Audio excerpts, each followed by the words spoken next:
മാം, ഈ കൊലപാതക കേസിലെ പ്രതി ശിശുക്ഷേമ സമിതിയിലെ ജീവനക്കാരനാണ്. മണത്തല രഞ്ജിത്ത് വധക്കേസിൽ 1 വർഷം ജയിൽ ശിക്ഷ അനുഭവിച്ച ആൾക്കാണ് ഇപ്പോൾ അനധികൃതമായി പ്രൊമോഷൻ നൽകാൻ ഒരു നീക്കവും നടക്കുന്നത്. എങ്ങനെ നോക്കിക്കാണുന്നു ഇതിനെ? പിണറായി സർക്കാരിൽ ഇതൊക്കെ വളരെ സ്വാഭാവികമെന്ന് മാത്രമേ എനിക്ക് തോന്നുന്നുള്ളൂ. കാരണം കൊലക്കേസ് പ്രതികൾക്കും കള്ളന്മാർക്കും കൊള്ളക്കാർക്കും സ്ത്രീ പീഡകർക്കും ഒക്കെ സംരക്ഷണം നൽകുന്ന ഒരു സർക്കാരാണിത് എന്ന് ഇക്കഴിഞ്ഞ ദിവസങ്ങളിൽ നമുക്ക് കൂടുതൽ ബോധ്യമായിക്കൊണ്ടിരിക്കുകയാണ്. നമുക്കറിയാം എങ്ങനെയാണ് വാളയാർ കൊലക്കേസിലെ പ്രതിയായിരുന്നയാൾ ജില്ലയിലെ ശിശുക്ഷേമ വകുപ്പിന്റെ ചുമതലക്കാരനായിരുന്നത് എന്ന് നമുക്കറിയാം. വാളയാർ കൊലക്കേസിൽ നേരിട്ട് ബന്ധമുണ്ടായിരുന്ന ആൾ, എല്ലാവരും പൊതുസമൂഹത്തോട് ചോദിച്ചാൽ മതി അയാൾ എത്രമാത്രം അതിൽ ഇൻവോൾവ് ആയിരുന്നു എന്നറിയാൻ. അപ്പോ അത്തരത്തിൽ കുറ്റവാളികളെ സംരക്ഷിക്കുന്ന, ആ കേസിൽ കേസന്വേഷണം വഴിതെറ്റിച്ച ചെറിയ കുട്ടികൾ, 9-13 വയസ്സുള്ള കുട്ടികൾ നേരിട്ട് ചെന്ന് ലൈംഗിക താല്പര്യം പ്രകടിപ്പിച്ചു എന്ന് റിപ്പോർട്ട് എഴുതിയ പോലീസ് ഉദ്യോഗസ്ഥന് സ്ഥാനക്കയറ്റം നൽകിയ സർക്കാരാണിത്.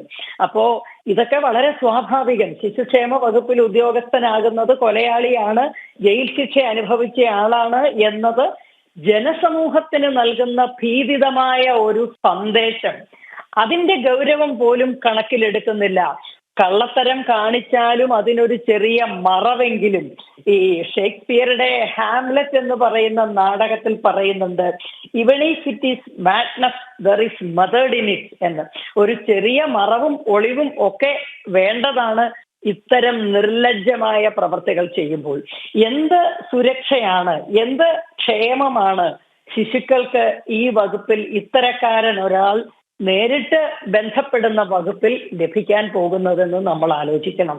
ശിശുക്കളെ സംബന്ധിച്ചിടത്തോളം അവർക്ക് ലഭിക്കേണ്ടുന്ന പൂർണ്ണമായ സംരക്ഷണം, സമാധാനം, അത് കേവലം ഭൗതികം മാത്രമല്ല, എല്ലാ തരത്തിലുമുള്ളത് ഉറപ്പാക്കാൻ പരമാവധി ഈ സമൂഹത്തിൽ കുറ്റവാളികളല്ലാത്ത, ആരോപണ വിധേയരല്ലാത്ത വ്യക്തികളെ വെക്കുക എന്നതാണ് സ്വാഭാവികമെന്ന് ആർക്കും അറിയാമെന്നിരിക്കെ ഇത്തരത്തിലൊരു ജയിലിൽ കഴിഞ്ഞ വ്യക്തിയെ, ജയിലിൽ കുറ്റക്കാരനെന്ന് വിധിച്ചു കഴിഞ്ഞ വ്യക്തിയെ വെക്കുന്നതിലൂടെ പിണറായി സർക്കാർ അതിന്റെ തനത് സ്വഭാവം വീണ്ടും പ്രകടമാക്കുന്നു എന്ന് മാത്രമേ പറയാനുള്ളൂ.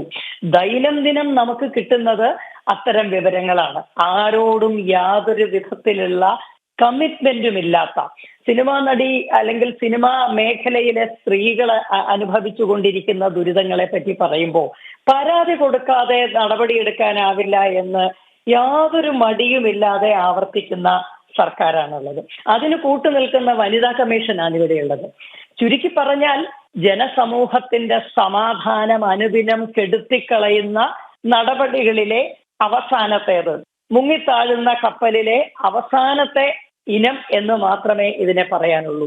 ശിശുക്ഷേമ വകുപ്പിലേക്ക് ഒരു കൊലയാളി, ഒരു ജയിൽ ശിക്ഷ കഴിഞ്ഞ വ്യക്തി, കുറ്റവാളി എന്ന് നീതിന്യായ വ്യവസ്ഥയും സമൂഹവും തിരിച്ചറിയുന്ന വ്യക്തി വരുന്നതോടെ അവസാനത്തെ പ്രതീക്ഷയുടെ പ്രകാശകിരണവും മങ്ങിപ്പോകുന്നു.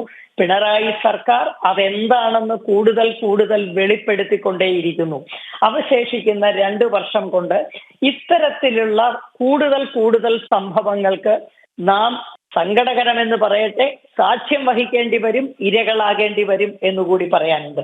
മാം, ഒറ്റ കാര്യം കൂടി പറഞ്ഞതുപോലെയാണ്, ഒരുപക്ഷെ ഒരു സീനിയോറിറ്റിക്കോ അല്ലെങ്കിൽ ഒരു യോഗ്യതയ്ക്കോ ഒന്നും ഒരു മാനദണ്ഡമല്ല, നീതിന്യായ വ്യവസ്ഥയ്ക്ക് ഒട്ടും വിലയില്ല. ഇപ്പോൾ ഇയാൾ ഈ കൊലക്കേസിൽ പ്രതിയായതിനു ശേഷമുള്ള ആ ഒരു കാലയളവുണ്ടല്ലോ, ജയിൽ വാസത്തിന് ഒരുപക്ഷെ ജോലിയിൽ പോകാൻ സാധിക്കില്ല, ജോലിക്ക് ഹാജരാകാൻ സാധിക്കാത്തത് കൊണ്ട് തന്നെ സസ്പെൻഷനിലായിരുന്നു. പക്ഷേ സർവീസ് ബുക്കിൽ ഇത് സംബന്ധിച്ച് ഒന്നും രേഖപ്പെടുത്തിയിട്ടില്ല എന്നുള്ളതാണ്. മാത്രമല്ല ശിശുക്ഷേമ സമിതിയുടെ നിലപാട് കുറ്റക്കാരനാണ്, കോടതി വിധിച്ചിട്ടില്ല, വിധി വരുന്നത് വരെ ജോലിയിൽ തുടരാം എന്നൊക്കെ തന്നെയാണ്. ആ ഒരു നിലപാടിനെ കുറിച്ച് കൂടി, രാഷ്ട്രീയമാണ് എന്ന് അറിയാം, അതിനെക്കുറിച്ച് തന്നെയാണ് നമ്മൾ സംസാരിച്ചുകൊണ്ടിരുന്നത്. അങ്ങനെയാണെങ്കിൽ കൂടി സമൂഹത്തിന് അത് നൽകുന്ന സന്ദേശം എന്താണെന്നുള്ളതാണ്. അല്ല, ഇതിനകത്ത് നിയമത്തിന്റെ തലധാരിക കീറിയുള്ള വ്യാഖ്യാനമല്ല വേണ്ടത്. ശിശുക്ഷേമ സമിതി പോലെയുള്ള ഒരു സംവിധാനത്തെ സംബന്ധിച്ചിടത്തോളം അതിനകത്ത് നിയമം തലധാരിക കീറി വ്യാഖ്യാനിക്കുകയും സർവീസ് ബുക്കിൽ രേഖപ്പെടുത്താതെ വിട്ടുപോയ ഒഴിവിടങ്ങളുടെ ആനുകൂല്യം, ആ സൗജന്യം ഉയർത്തിക്കാട്ടി നിയമനം സ്ഥിരപ്പെടുത്തുകയും അയാളെ അംഗീകരിക്കുകയും ഒന്നുമല്ല വേണ്ടത്. ശിശുക്ഷേമ വകുപ്പ് എന്ന് കേൾക്കുമ്പോൾ താങ്കളുടെയും എന്റെയും ഒക്കെ മനസ്സിലുണ്ടാകുന്ന ഒരു ചിത്രമുണ്ട്.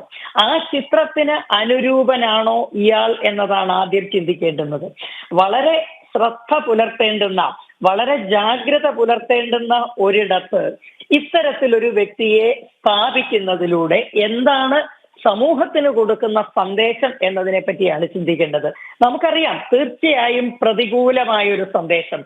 ജയിൽ ശിക്ഷ അനുഭവിച്ചു കൊലപാതക കേസിൽ ബാലഭാക്കായ ഒരാൾ തീർച്ചയായും ഇത്തരം ഒരു സ്ഥാനത്തിന് അർഹനല്ല. അയാളെ ഏതെങ്കിലും മഹാഗുഹയിൽ അടയ്ക്കണമെന്നോ അയാളെ മറ്റേതെങ്കിലും തരത്തിൽ ഉപദ്രവിക്കണമെന്നോ അല്ലല്ലോ നമ്മൾ പറയുന്നത്. പക്ഷെ ഇത്തരത്തിലുള്ള സ്ഥാനങ്ങളിൽ നിന്ന് നിർബന്ധമായും മാറ്റി നിർത്തേണ്ടതുണ്ട്.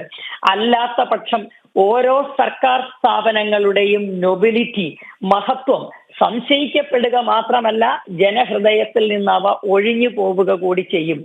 നാളെ ശിശുക്ഷേമ സമിതി ഏതെങ്കിലും ഒരു കാര്യത്തിൽ ഇടപെടുമ്പോൾ എന്ത് ശിശുക്ഷേമ സമിതി എന്നതായിരിക്കും ആളുകൾക്ക് തോന്നുന്നത്.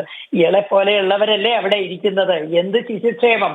അപ്പോ നമുക്ക് തീർച്ചയായും ഒരു ഭരണകൂടത്തിന്റെ ചുമതല ആത്മവിശ്വാസം ജനതയ്ക്ക് കൊടുക്കുക എന്നതാണ്. സംരക്ഷണത്തിന് മുൻപേ ഉണ്ടാകേണ്ടതാണ് ആത്മവിശ്വാസം. ആത്മവിശ്വാസത്തിന് പകരം ഭീതിയാണ് ആ ഒരു ഭരണകൂടം ജനതയ്ക്ക് കൊടുക്കുന്നതെങ്കിൽ ആ ഭരണകൂടം പൂർണ്ണമായും പരാജയപ്പെട്ടു എന്ന് പറയേണ്ടി വരും. അതുകൊണ്ട് ഭരണകൂടത്തിന്റെ അങ്ങേയറ്റത്തെ പരാജയമാണ് ഇത് ജനസമൂഹത്തിന് കൊടുക്കുന്ന സന്ദേശം എന്നാണ് എനിക്ക് പറയാനുള്ളത്.